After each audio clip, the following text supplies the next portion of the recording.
I don't know why I've got in my head, you know, in The Little Mermaid, the little souls are like, Yeah. that's like, oh, I haven't got my needs met yet. Like,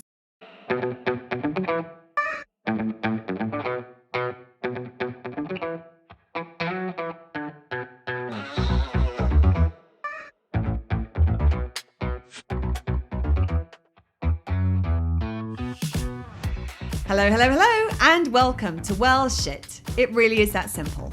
I'm Claire.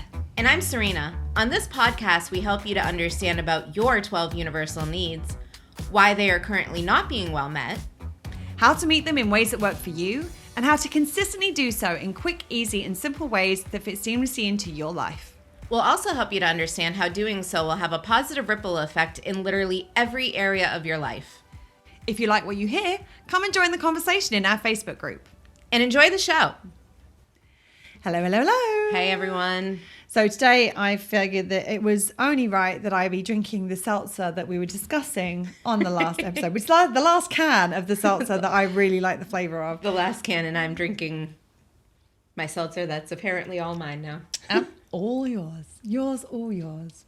So today we are looking at the second of our series, our friendship series. And as we discussed in the last episode, today we're going to be talking about the hard conversations and getting uncomfortable and the need to be able to get uncomfortable in order to have these hard conversations, because most people tend to avoid the hard conversations and being uncomfortable because they feel that it will create disconnect, it will create distance, it will create problems in the relationship. Well, the reality is that whatever it is that's creating the discomfort or the need for the uncomfortable, the difficult conversations, it's still going to be there whether you talk about it or not. And in fact, if you don't talk about it, it's going to stay there. It's going to be there and it's going to stay there. And it's going to be like, it's like, I don't know why it made me think about this. But there's an episode of Winnie the Pooh where he pretends that he's like a little black rain cloud in order to try and steal honey from the tree. But it's like this, the idea in my head is like, it's like this little black cloud that's going to sit over the relationship, irrespective of what else happens, until it gets dealt with, because only when it gets dealt with, it's going to move on. The thing about it is that if you talk about it and figure it out together, it not only stops that disconnect and the distance of problem and the problems from whatever the thing is that you want to talk about, but it actually creates more bond, it creates more trust, it creates more connection. And it's something that we've been through this process and many times. And I will say that more so at the beginning of our relationship than now. I mean, we will still have hard conversations, but they don't really feel hard. No. These days, we might talk about challenging topics. I remember we talked about this on a previous podcast, like when we talked about the monetary split of our business partnership. Mm-hmm. Like that was one of those where I'm like, well, I know we do this sort of stuff well, but like this is one of those things that can tend to cause problems. Mm-hmm. It was like, I think it was like a 15-minute conversation. It was like, oh, okay. Done. Yeah. Serena was like trying to make sure I had more, and I was trying to make sure Serena had more. So it was really interesting because we both wanted to make sure it worked for the other person. Mm-hmm. Go ahead. One thing I want to say on to add to what Claire was saying is something that I say quite often when we're talking about the work, and it's that I truly feel that change happens in those uncomfortable situations, because if you're not uncomfortable, you're not really going to be driven to change anything about it, and then you start becoming complacent. And I really feel that uncomfortable situations, that's where you have the opportunity to learn, to grow from, to create, to co-create. I think I'm going to add to that. I don't think that you need to have an uncomfortable situation in order to change. No, and I'm sorry if it came off like that, because that wasn't my intention. I've got a feeling we may have done something about this. Go back and listen to Impact Over Intention. If you haven't already listened to it, we're going to reference it a lot. Yeah, I think you're right that when things are uncomfortable, that naturally there is a stronger desire to change, maybe. But I think that it's possible to change without the discomfort. And actually, our friendship is probably a great indication of that, actually, because now I don't think it really gets uncomfortable. And we do change frequently. But I think that we needed to get uncomfortable initially because we didn't have that ease and the trust and the connection and the bond to rely on, that actually, okay, we know we're going to get through this. Like we can, the reason we can have hard conversations with ease now without it getting uncomfortable is because we know we're going to figure it out.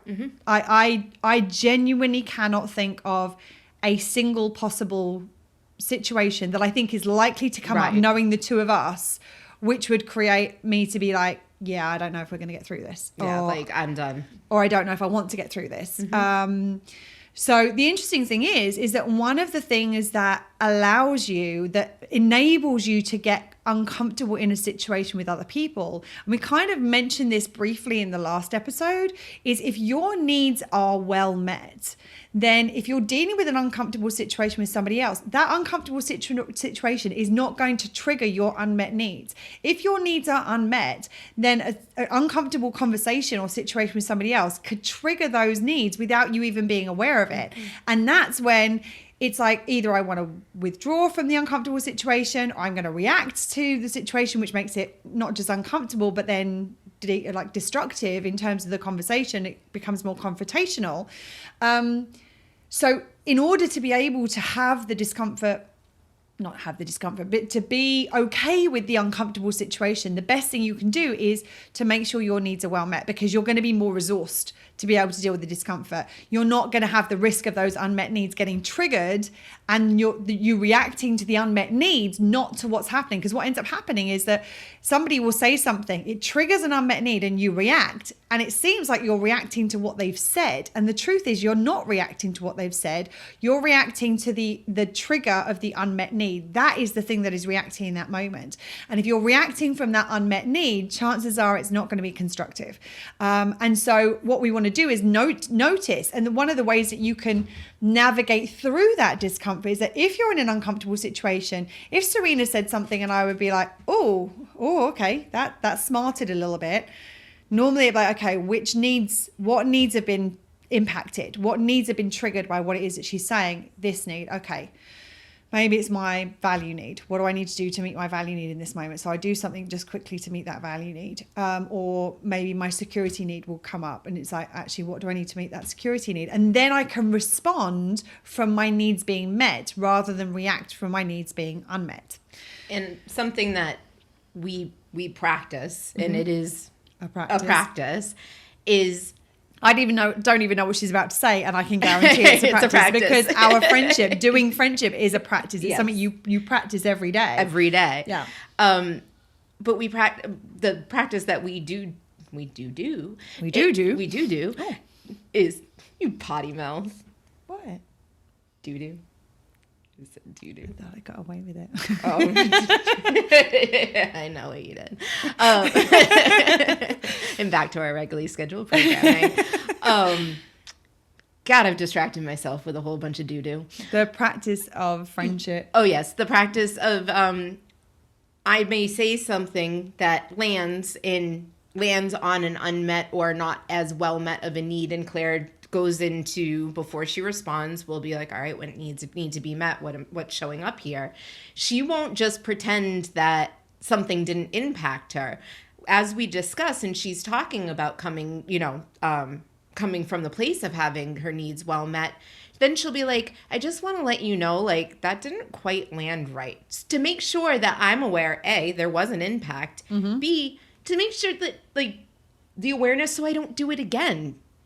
Or even like just, it's not even necessary that, because it can be both directions. Again, this is where the nuance of needs comes in, is that if Serena has said something, they say mindlessly, where she said something and it's impacted the unmet need because of how it's been framed, or the context in which it's given, or how she is, she said something that is being thoughtless of something that she knows is a long-term trigger for me or something. That's we actually had a scenario, yes, we talked about on our previous episode, where I had referred to something in a joking manner, and it impacted Claire. Because it was something that I'd shared earlier that day was a trigger for me from childhood. And it was just a an unthoughtful or not unaware comment. Yeah, it was a thoughtless moment. Yes. I think is what's, because you're not a thoughtless person, but it was a momentary thoughtlessness that kind of happened. Right. And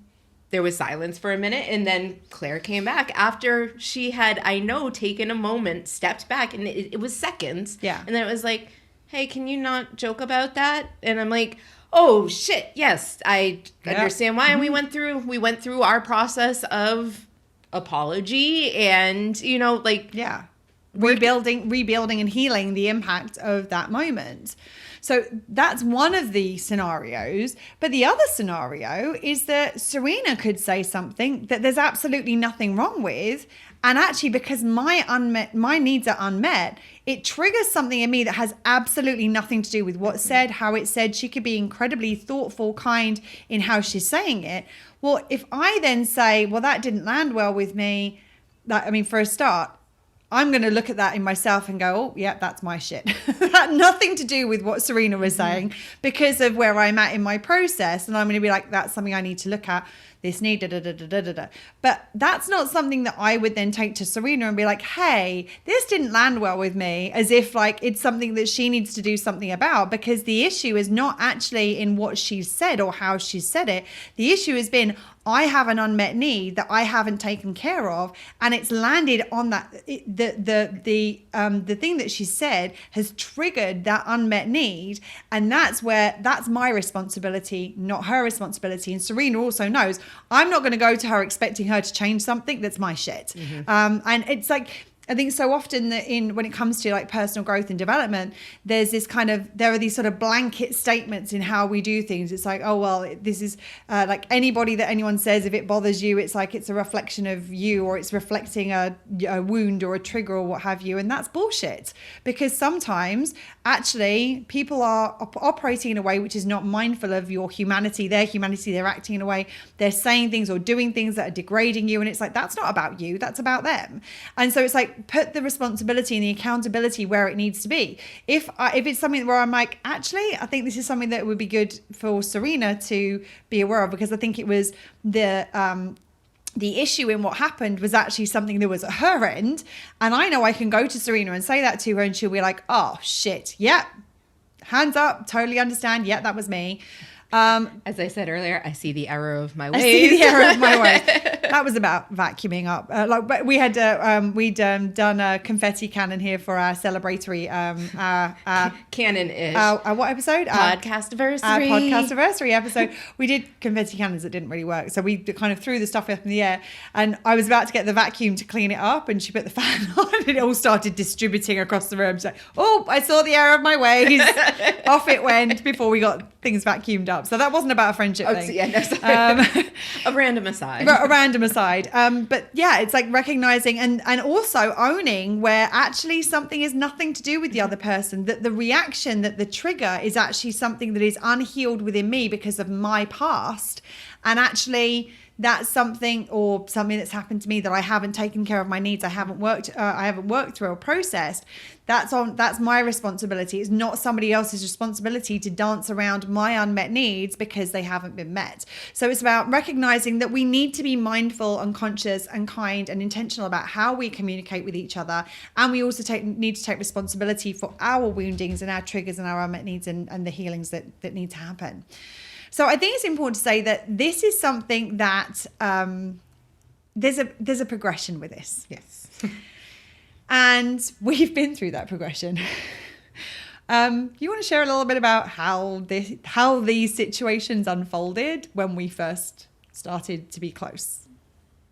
Wait, like, in what sense? Just how was it? Like, how was it for you navigating these uncomfortable, hard situations and hard conversations when we hadn't really done much of that before? Like, how did it feel? It was scary. Yeah. I mean, right? like, at the beginning, I was like, oh, is this it? Is this the moment? Is this the thing that's going to end the friendship? Mm-hmm. It's, when things are uncomfortable, and if things are confronting, and not that Claire and I necessarily come at it confronting, but the subject matter can be when either a mirror is being held up to you, or And I just want to jump in and say, when we first started doing this, you hadn't done the needs work. No. And so that's also very important context Very important to what it is that you're about to say. So, it was new. I mean, it really was new. Like I never really walked into places where I was invited to go, so to speak. I would walk away, but I'd be like, oh, confrontation. Whoops.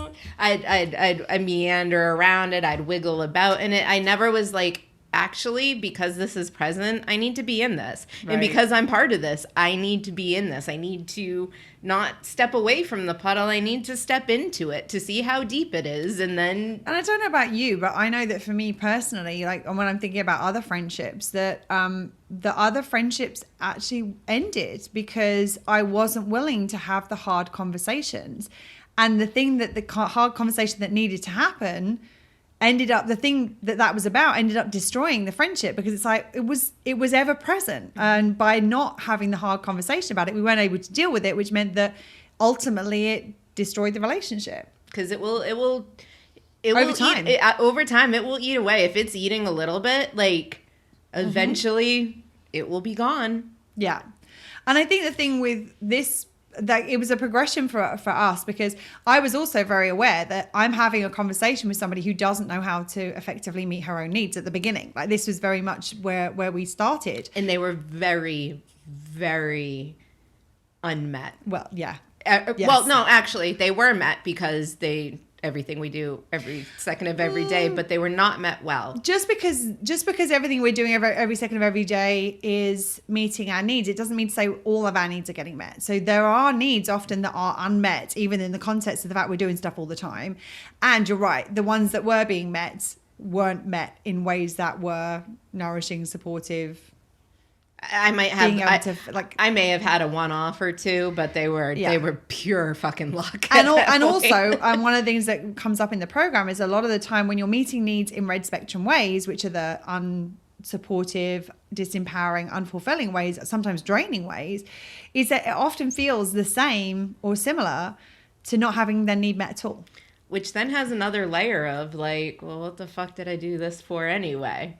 Because, well, what you did was you were trying to meet the needs, and it's like in the absence of another way of doing it, you just got to try and do more and more of that thing, because it's like, well, I got to get there somehow, and it's not an option to not meet your needs, because some of them are part of our survival, so you have to do them.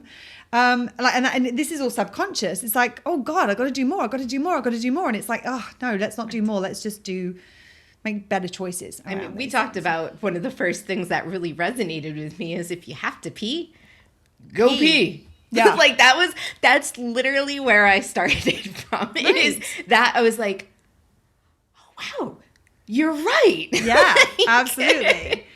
So I think that the interesting thing is that I know for me, I remember the very first one of these difficult conversations, or the first big one that really I remember was, and we talked about it before, where we were due to be doing lunch together, and Serena and I had been messaging, and then I couldn't get a response for a while, but I was kind of getting on with other things. And then when I messaged her, I'm like, hey, you okay? Because I hadn't heard back from her, and it was like well into lunchtime. She told me she was having lunch with somebody else, and I'm like, wait, what? This is before I knew how to actually use a calendar. Yes. Calendars are amazing things. They've been around for forever, but kind of helpful. I hadn't. And I remember being like, that doesn't feel good. Like, I've been waiting to do lunch in order to meet Serena, because that was the plan. And then all of a sudden, not only has she not met me for lunch, or told me she's not meeting me for lunch, she's out having lunch with somebody else. And I'm sitting here a little hungry at home by myself. And I'm like, yeah, I think I probably need to. And then this was one of those where it's like, okay, this is the moment where I need to have this conversation.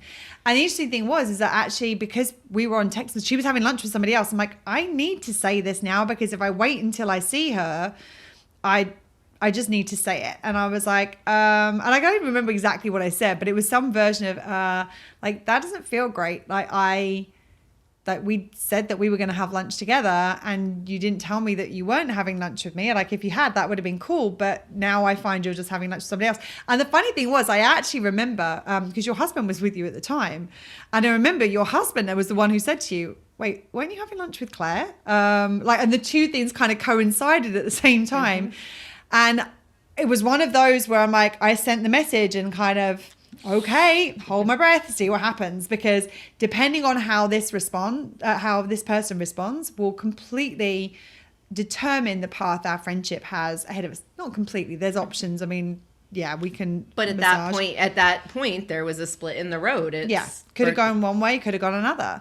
And Serena was like, as I've said many times, she got in the car, she's like, I am such an asshole. I'm like, that's not how I would have phrased it. And here's the thing, like in the absence of knowing how to really meet her needs and how to apologize effectively, I knew what that meant. I knew that she was like, oh, fuck, sorry, hands up. I screwed up. This was on me. And I'm really sorry for that. But it was that moment of like, oh, I can say these things to somebody.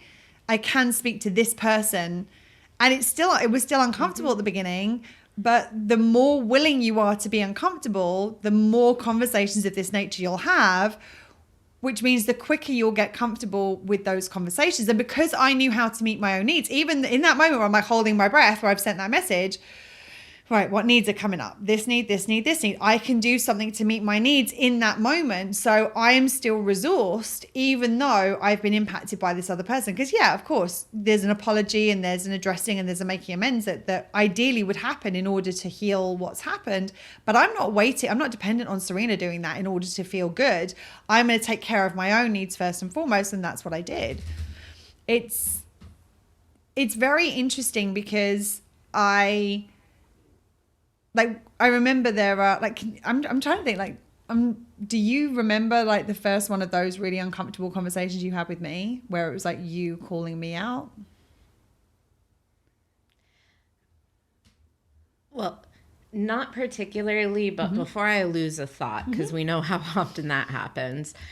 Go right ahead. In that specific situation that Claire's talking about with the lunch, not only was it kind of a hesitation for her of like, oh, geez, how is she going to respond? For me, it was the first learning experience for me that I can be like, I'm sorry, I fucked up. And not have somebody try to make me feel worse about it, not try to drill in what I fucked up on. Because a lot of times people are like, well, yeah, and they'll harp on it. They'll harp on it. They'll try to rehash it. And it's like, I was like, wow, I can say at that point, because I didn't have the awareness of the needs and how to meet my own and everything, it was like I could, for myself, do that apology of like, I am like, that is me, that is on me. And knowing that she realizes I'm human, that there are going to be mistakes in our friendship, that I'm going to screw up, that she's going to screw up.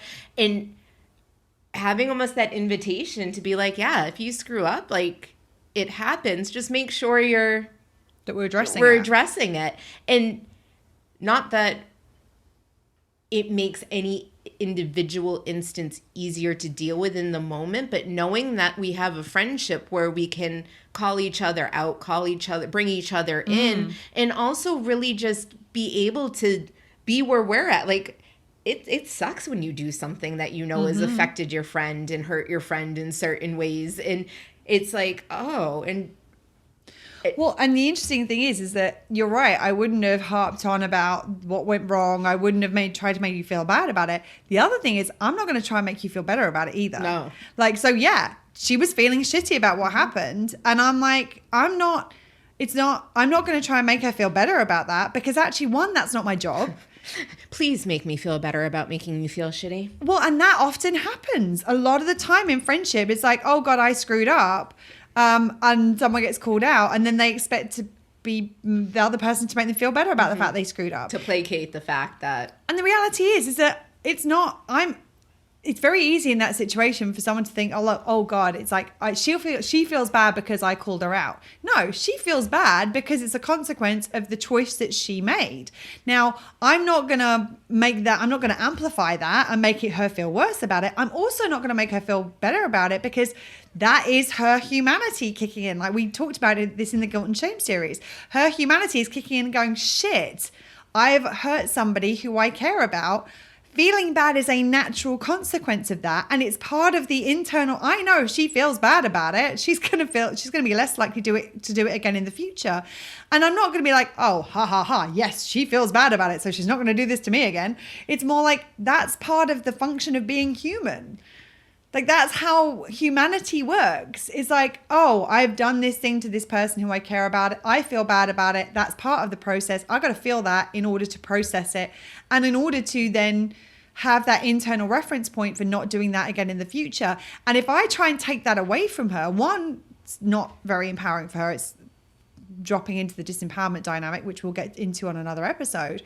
But also, I could then potentially stop her from having that full experience of the humanity and the consequences. So she might do it to somebody else. So she's gonna feel bad another time when she does it to somebody else. So it's like, I'm not going to rescue her from the consequences of her choices. I'm also not going to make her feel worse about the consequences of her choices. I'm just going to point it out and go, hey, here's the situation. This is how I feel about it. And then I'm going to let her process it and deal with it in the way that she needs to. It's funny because as you're talking, I'm still trying to think on, can I remember a time where I've called you out? And I know there have been those times. We know there have been those times. Oh, yeah. Lots of them. The reason why certain stories come up and most of them focus on where maybe I've taken a misstep is because when I came into this friendship, Claire already knew about the need. She'd already been developing this program. She'd been doing it for years and years and years and years. She was consistently meeting her needs. So for her, she was coming in resourced and fulfilled most of the time. And I'm this depleted little, just kind of... I don't know why I've got in my head, in The Little Mermaid, the little souls are like... Yeah. That's like, oh, I haven't got my needs met yet. So I just wanted to point that out because people may be like, wow, it makes, oh, Serena fucked up again. Serena sucks. Yeah, no. But I think that you're right because what would happen is if you would call me out, I'd be like, yeah, okay, yeah, absolutely. And it would be a momentary thing and it would move on. It's like, I understand, I'm so sorry. And here's the thing, I apologize, I make amends. And it's gone and it's done and dusted. And by the time I got comfortable and really solid and, we talked about in the last episode, wanting transparency and honesty and what that really is. And do you really want that? Once I found out how our relationship, what we were creating, I was like, oh, I can go to her and I can call her out. I can bring her in.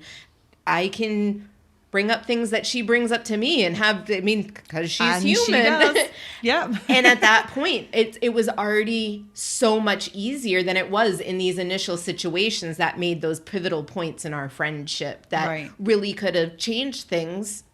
Luckily, they changed them and we created and grew for the better, but it could have... It could have gone the other way at any of these moments. So I just wanted to touch on the fact that, I know it comes up. The reason it comes up where I'm usually the one that's on the learning end of the experience in these. That's not to say that I don't learn. It's the fact that I'm a few steps ahead of Serena on this path, which means that my learning is often not as obvious because it's an internal process that I'm doing normally with my own needs. And Serena, she does call me out and she'll see me go, oh shit, yes.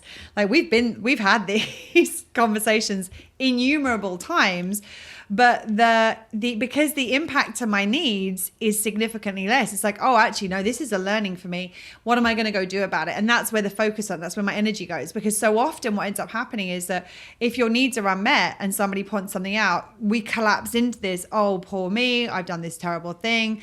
I'm such a sucky person. How could I do that? And I think we touched on this in the Guilt and Shame series. Rather than actually, in my situation, I'm like, oh my goodness, I've done this thing and it's impacted Serena. My focus is on her. I'm so sorry. This is what I've done. Here's how it's impacted you.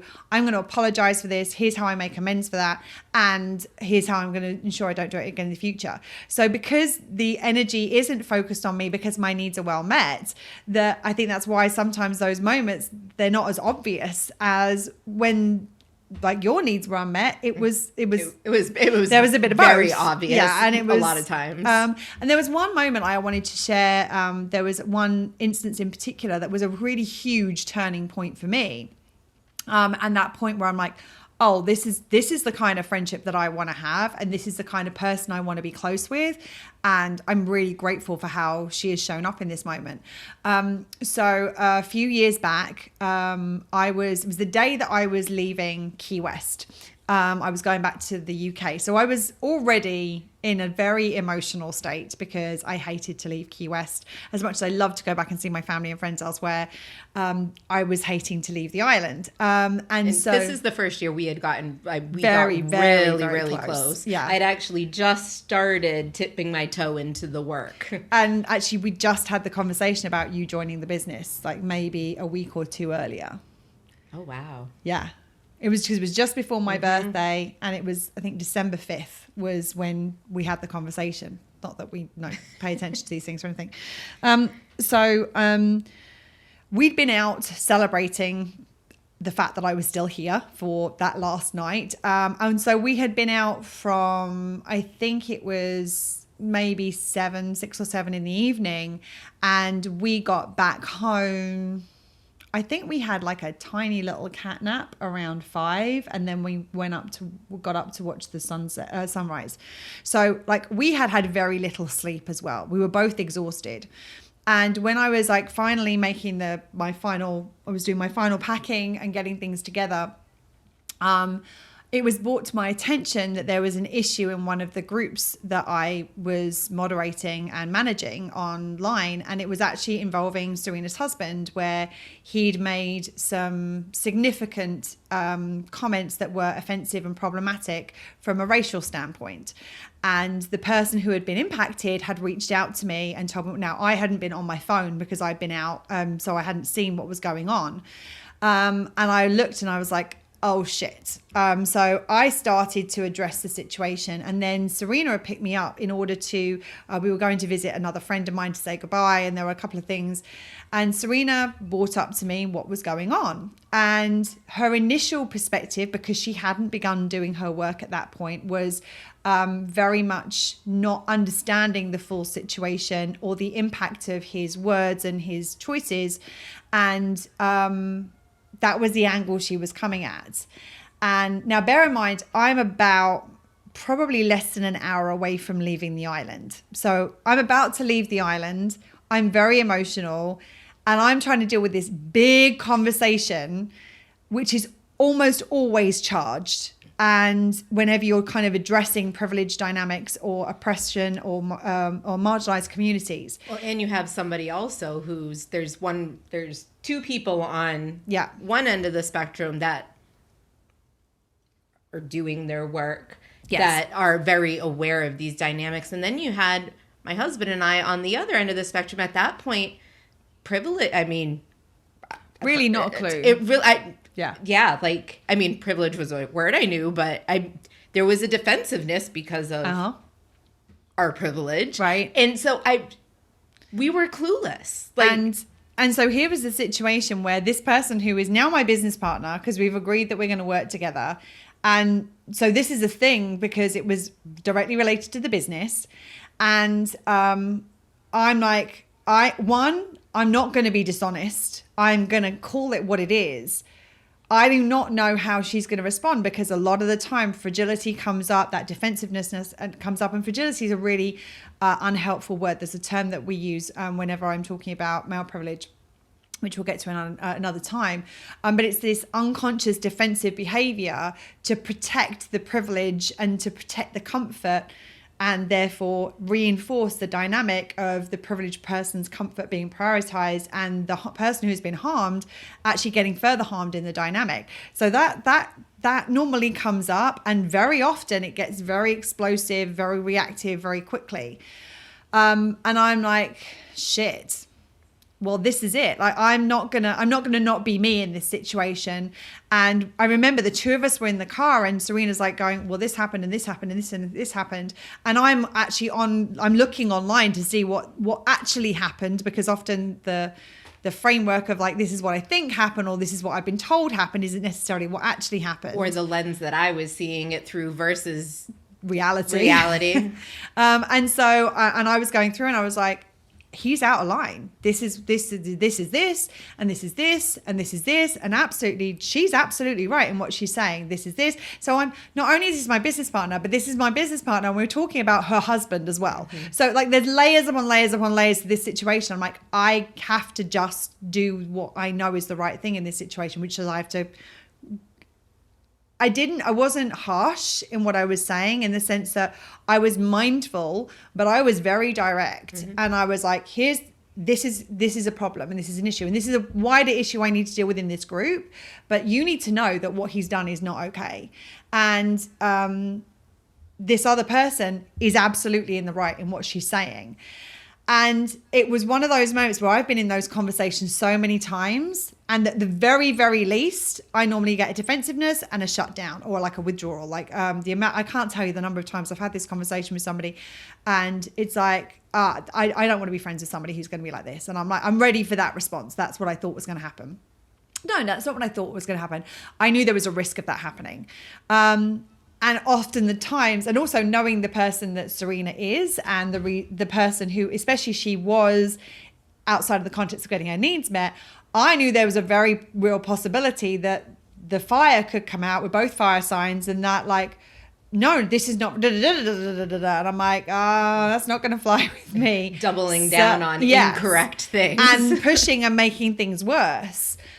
And I was so grateful that actually everything I said, she was like, wow, yes, I see what you're saying. I didn't realize that. And obviously I've got my work to do. And I'm like, yeah, and I'm happy to support you in terms of directing you to resources and she's things. Like, this book, this person, this podcast, here's a starting point. This is for like, you. I'm leaving the island, right? And so we're basically, this is our goodbye. This is my key best.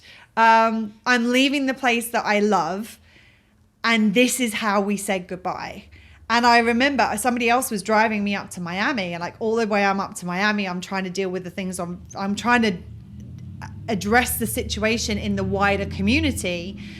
And I'm also aware that sometimes when you have these conversations around privilege, someone might be like, oh yeah, I understand that, I agree to begin with. And then that privilege kicks in after the fact. And it's like, actually, fuck you. No, I don't agree with what you're saying. And I don't think there was anything wrong in what I did. And I think, like that happens so frequently.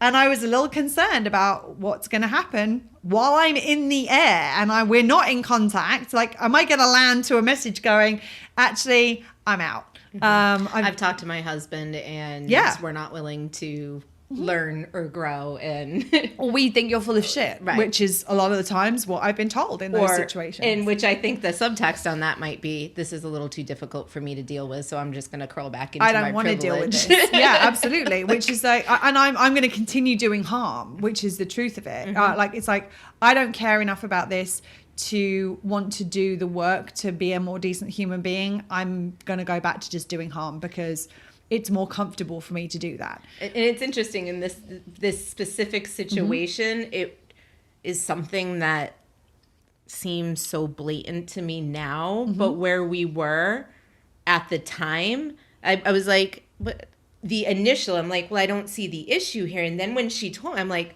oh. And then, the privilege, I mean, right, when you say white privilege to a white person, immediately it's like, wait, what?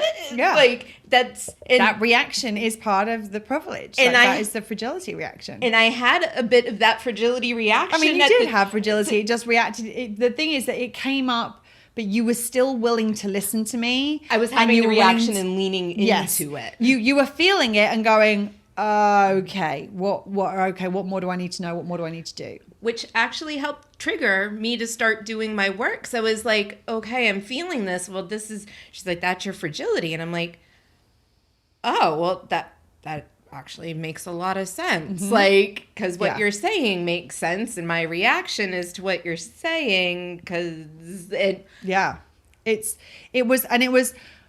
it was that moment where I was expecting things to go south, because the majority of those conversations that I've had have gone south. Don't get me wrong, there have been several where it's like, this person's like, oh my goodness, thank you so much. I didn't realize this. And I really appreciate the fact you're taking the time. Most people, the privilege is so present, and the allure of the comfort around privilege is so strong. And also because because of their unmet needs, it's like they're not willing to go into that that uncomfortable place to be a decent human being. They're just going to hang out in the place where it's like, well, this sucks and it doesn't really work for me, but it seems better than that option right now. I was waiting for it to go south. And I wasn't sure if it was going to go south on my end for how Claire's reaction was going to be to what I was saying. It's like, I think we were both in that position where it was like, oh, is this what's going to happen next? It? Like, literally, I closed the door and waved bye to my key best as she was crying. And then, like, we're both crying at this point. I'm like, what is happening here? What's going to happen?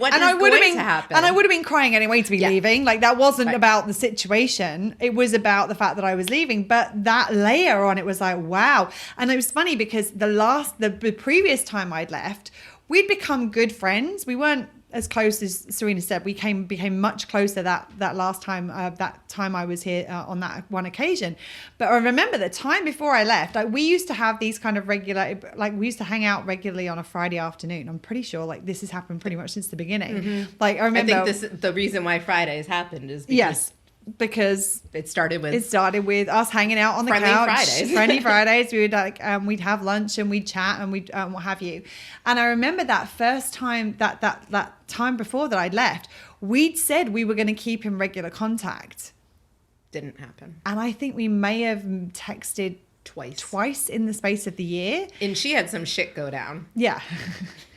Major shit go down. And so the last time I'd left, we'd said we were going to keep in contact, and there wasn't any of this challenging stuff and uncomfortable stuff. And then we became super close, and we'd said we are going to stay in touch this time. But then the last thing that happened was this really difficult conversation. And it's interesting because I'm going to say this about this kind of conversation, because I think it's an important thing to note, is that I remember at one point, one of my very, very close Black friends was like, what the fuck is wrong with you people that you cannot have these uncomfortable conversations? Like, we have these uncomfortable conversations. We have to have these uncomfortable conversations. We don't get a choice around having the uncomfortable conversation. We're in the uncomfortable stuff all the time. Like, we're always having these uncomfortable conversations with our white friends or with our other friends because of this shit that is going on. What the fuck is wrong with you that you can't have that uncomfortable conversation with? If you're that close a friend, why can't you have that uncomfortable conversation with them?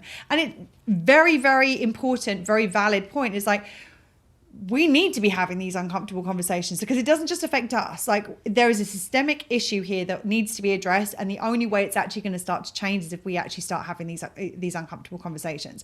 So this is also one of the reasons. And the interesting thing is, I don't think she and I had actually had that conversation when you and I had that conversation. That came later, and it was interesting. It was actually about another friendship because I was having uncomfortable conversations about this topic with somebody else I was close with. So it's interesting how, like, I remember that being a really pivotal moment where, like, not because there were so many layers in it. It's like, oh, we can have this really uncomfortable conversation. We are both willing to get uncomfortable. We're both going to lean into this. And also, this is a conversation I need to be able to have with you in order for you to be part of that inner circle. So I know you're doing your work, like you're going to actually start doing your work now, which means that you become less of a risk to the people who I love, which means, and that's important in order for you to be close. There were so many layers to that conversation, but I remember a little while later, and obviously we did stay in touch, and not long after COVID happened and Serena went through a deep dive of the program and here we are. But I remember like a few weeks later looking back on that and being like, that could have so easily gone a different way. And the fact that I was able to have that conversation with you and we were able to navigate through it together the way that we did, and it was uncomfortable for both of us. It needs to be. When we're talking about privilege, like, you're dismantling privilege. That's not a comfortable process. Mm-hmm. If it's comfortable, you're not doing it. Like, you're not doing it. That's the reality. So it has to be an uncomfortable situation. And even at that point, you were more aware of needs, but you really weren't doing the needs work. So I was just very appreciative of the fact that we could have that uncomfortable situation. We both got uncomfortable. We had the hard conversation, and we navigated through it in a way that brought us closer together. I trusted Serena more after we'd had that conversation, because I trusted that I could have these conversations and it wasn't going to end the friendship. And I trusted that I could question things, and that I could be like, all right, I'm hearing this is wrong. Why is this wrong? Or, like... And I'm not an expert or educator in this space, but I'd be like, oh yeah, here's a resource, or go and listen to what this person has to say about it, because yes, you're absolutely right.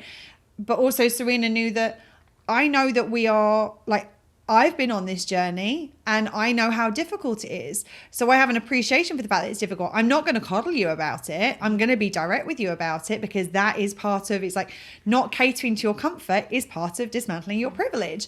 And I'm going to appreciate, I know it's difficult and we still need to do it. And so that it was never, oh God, I'm going to make you feel like shit for doing this thing, because I've probably done that thing in the past, or a variation thereof, or something else similar. So I wouldn't want somebody to make me feel more shitty about it, but I would want someone to hold me accountable so I can learn and do better in the future. Another situation that we had, that is a different subject matter, but was another one of those kind of turning points in our friendship. And I know it was a turning point for both of us. And it was another situation where I went and fucked up. You had made a genuine mistake. This is actually one of those situations where I fucked up in how I dealt with it. If it's the one I think you're going to talk about. Which one are you talking about?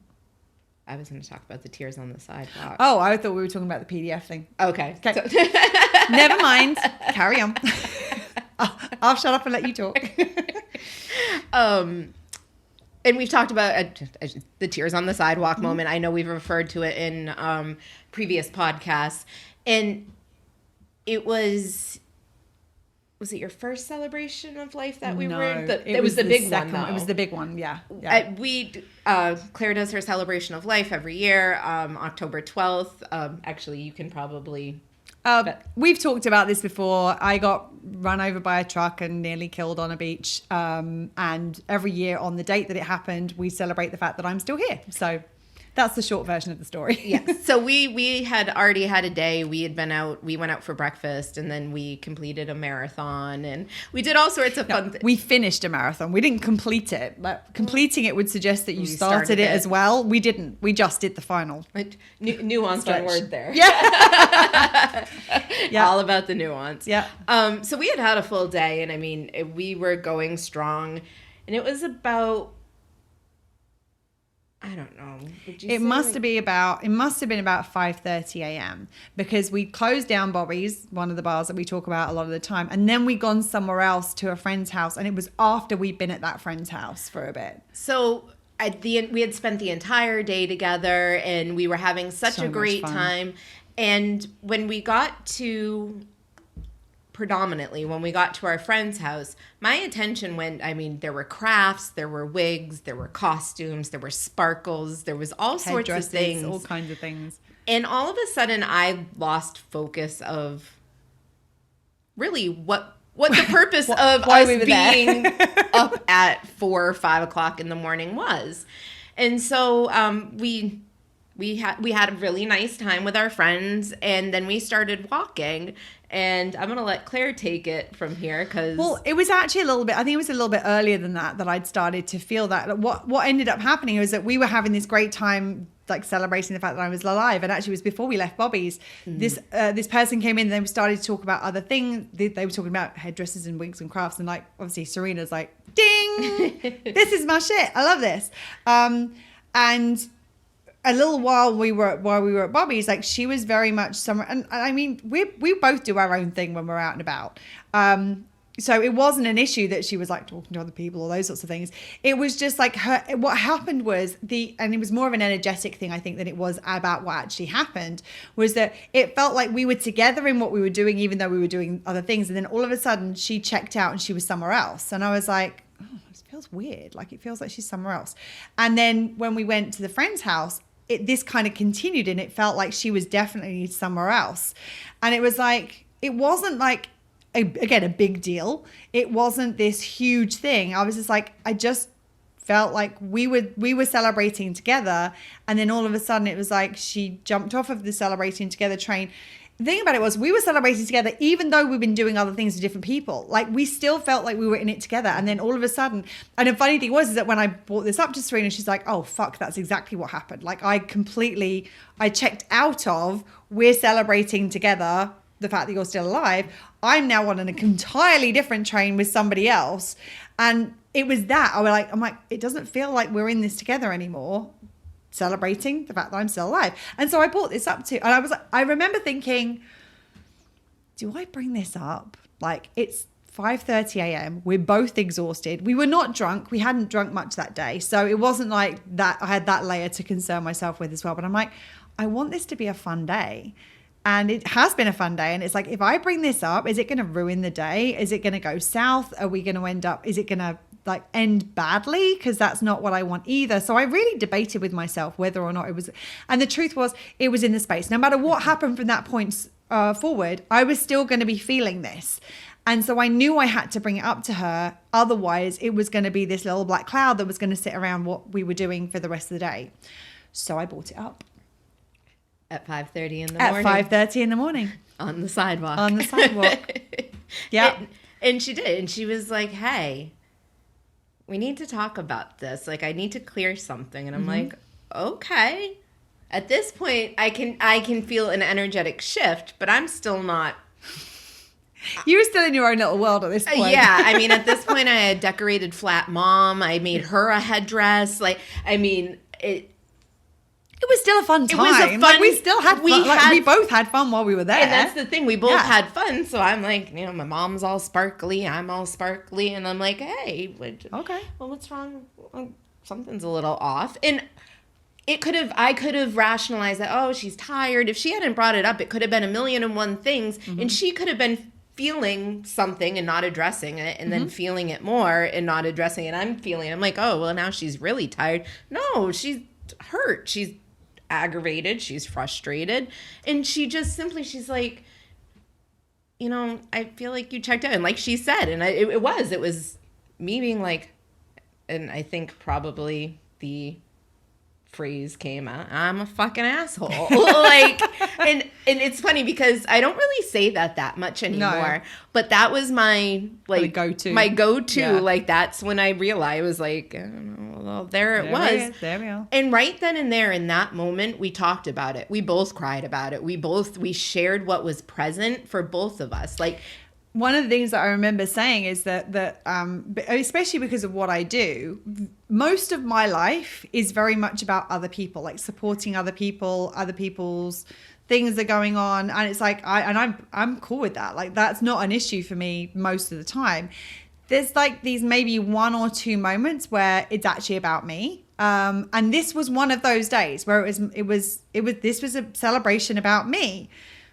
And it was like, it's such a rare thing for it to be, because even in terms of getting support, like, I will go to Serena for support, but I know that because of what I do, I'm often better equipped to support other people. And so I know that they get a huge amount of support from me. And sometimes I don't have that same quality of support. I mean, luckily now, because of the work that we've done together, actually, I often do get a very similar quality of support from Serena. But we're going back several years now. And I was at that point where I'm often supporting everybody else. I'll make big things about other people's like birthdays and celebrations and that sort of thing. That really wasn't something that happened very often for me. And so my Celebrate Being Alive day, I was like, this is the one day. And maybe there's another day, it was like my birthday. But like, it's like that very, very rarely do I actually make it about me. The days we're celebrating your life. Me. Yeah, exactly. And again, it was like, it wasn't like this huge deal. But I'm like, this is just I felt like you disappeared. And she was like, oh shit, I did disappear. And it wasn't like it was, I felt like you disappeared. I wasn't like, you disappeared on me. I'm like, this is how it seemed to me. And this felt like weird. And that was the point where she was like, oh crap. I did do that. Yeah, that is what I did. And it's funny because like, it wasn't even necessarily something that happened. It wasn't something she said. It wasn't something she did. Like, I could feel energetically 1 minute she was with me and the next minute it was like, oh, I'm celebrating on my own and she's somewhere else doing something else with somebody else. And then she's like, oh yeah, that is what happened. I'm so sorry. And then she was like, of course I want to celebrate with you. She said, I momentarily lost myself and forgot what we were doing. And I mean, that's a shocker, isn't it? That I momentarily forgot. Wait, what? Something shiny. Like, oh, hold on. Wait, where was I? Yeah. And we both cried and it was like, and I think that the other thing was, it was one of the first times I'd been vulnerable with Serena around, hey, there's this thing and this is how it feels. And she was like, it was, I think, I don't know. I'm not going to speak for you, but I think there might have been a little bit of a moment of like, oh shit, she's human. Like, yeah. She gets vulnerable and she has feelings and there are things that are important to her too, because so often my needs are well met. Like, you don't notice those things with me so often because I'm very good at navigating through them. And it was one of those times where I'm like, actually, no, this is a person I want to know. Like, I'm just feeling some kind of way about this. And it didn't ruin the night. It actually made it better, and it made it continue for another 5 hours. Oh my goodness. Where we went and saw sunrise, we had key lime pie, we waved people into Key West. Like, we did something secret that we'll never tell anybody else about. Oh, we have a secret. Yes, we do have a secret. It's nothing bad. It's nothing. No, but it was like a little secret between I the almost two of forgot us. about it because we do not speak of it. We do not speak of it. But it was one of those things. And it's like, it's nothing like weird or out there. Like, it was just one of those things of like, it was just a fun thing. And It's it was just like a fun thing between us. Between the two of us.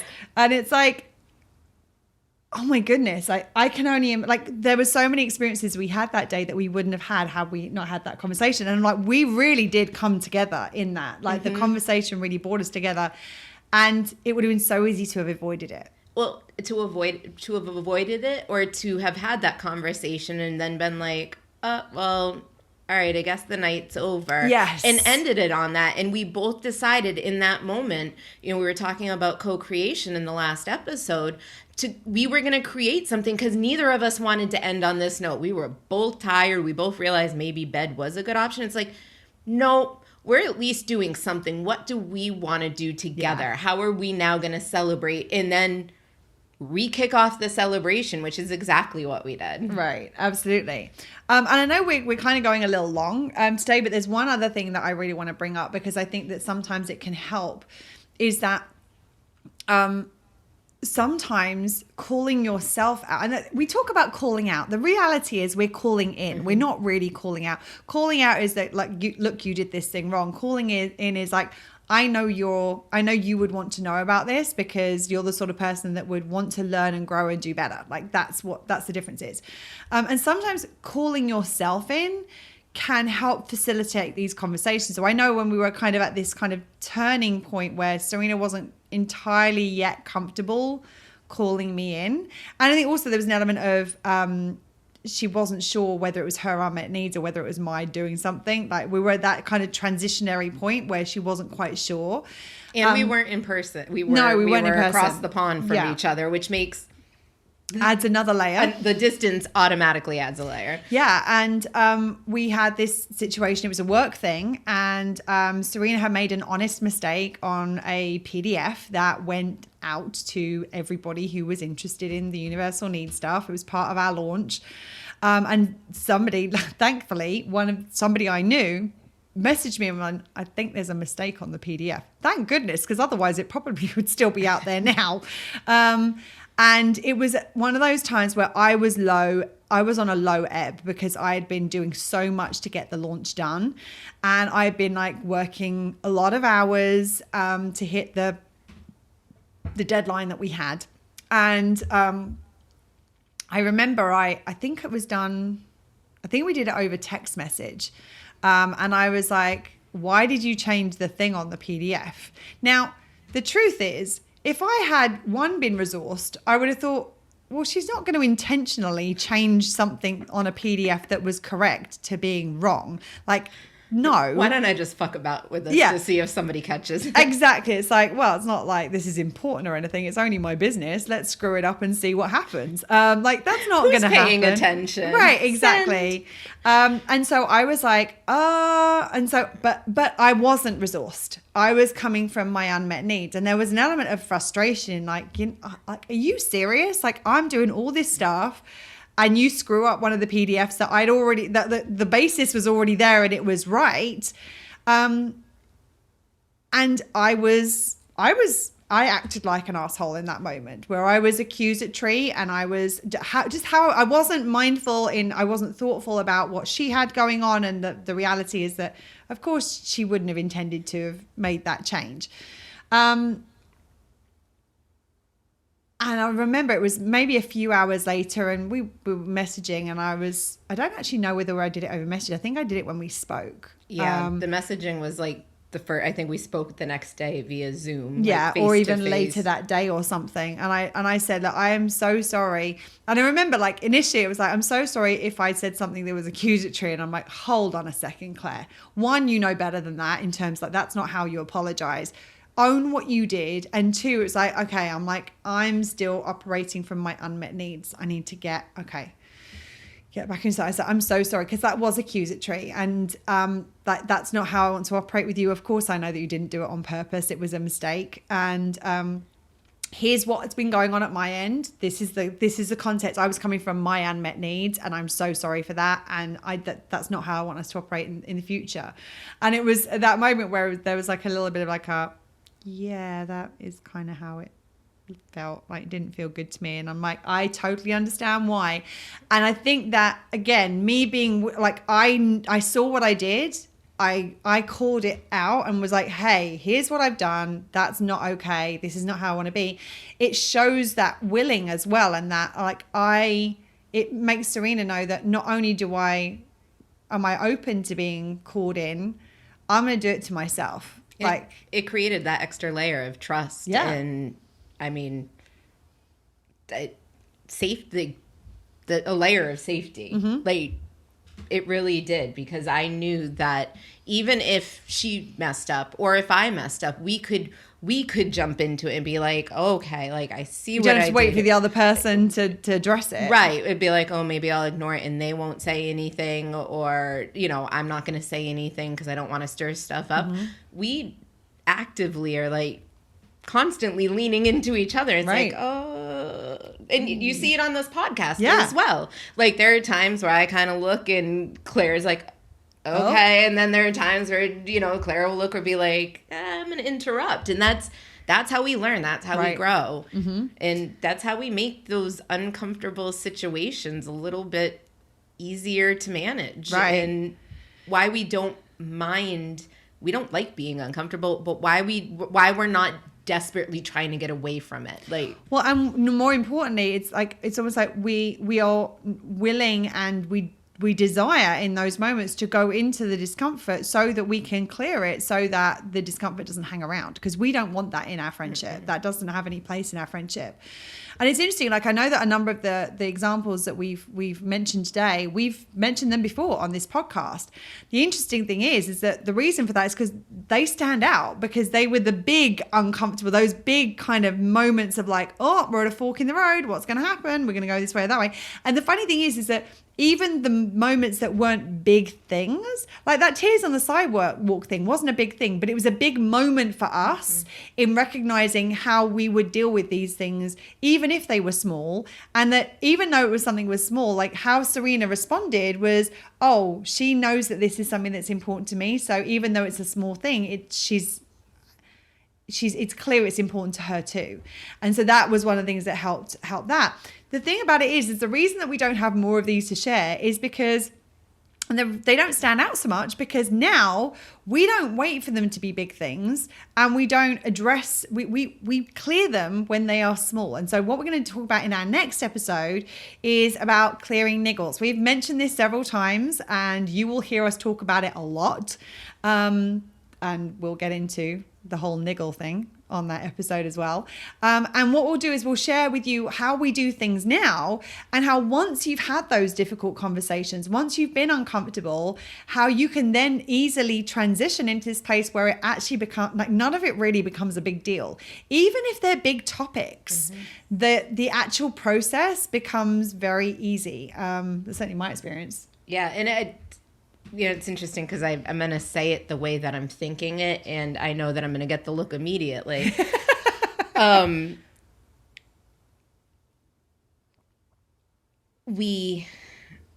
See, now I'm trying not to say it the way that I'm thinking of it. Say it the way you're thinking about it. I don't want to, though, because I know I'm going to preface this by saying I know this is not an accurate statement. Like, we almost look forward to those instances where we're brought in.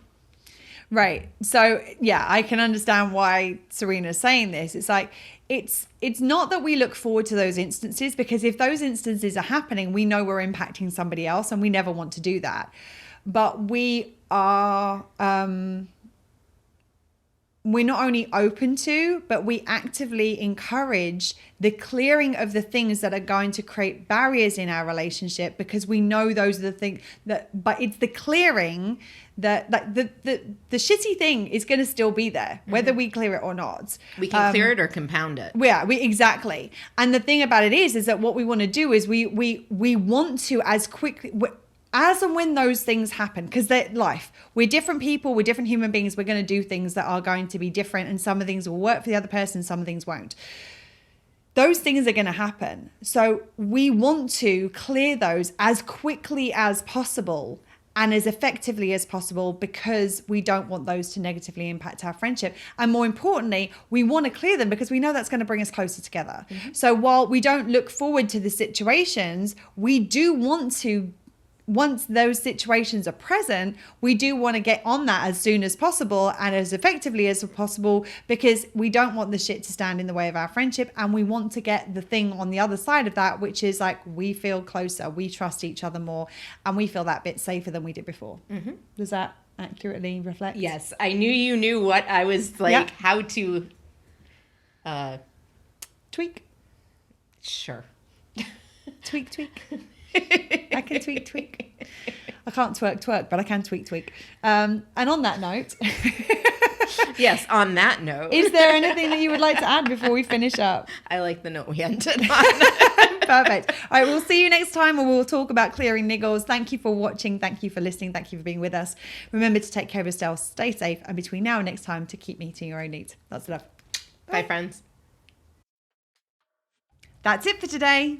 If you like what you heard, please subscribe, rate, and give us a written review, as it will help more people find us. And remember, being willing to have the hard conversations and being willing to get uncomfortable in order to have those conversations doesn't move your relationships further apart. It actually brings you closer together. Well, shit. It really is that simple.